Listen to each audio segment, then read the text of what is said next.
6 piece নিলাম। Card. Feedback. দুবাইয়ে প্রচন্ড গরম হওয়ার কারণে পেটের সিস্টেম ঠিক রাখার জন্য কলা প্রতিদিনই খাওয়া হয়। অন্যান্য যত মার্কেট আছে সব জায়গায় হইতেছে কলা আপনার 8 থেকে 9 দিরহাম কিলো, আর ভিভাতে হচ্ছে অন্য সব জায়গার তুলনায় প্রায় অর্ধেকের মতো দাম থাকে।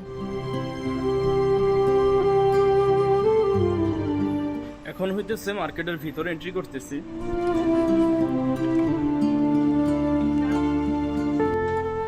এখানে কলা হইতেছে 5 দিরহাম কিলো, যে 5 দিরহাম কিলো। গত সপ্তাহে নিচ্ছিলাম। 6 পিস নিলাম।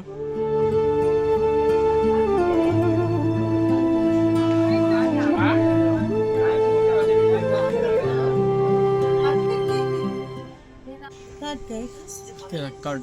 Feedback. Yes ma'am. 53.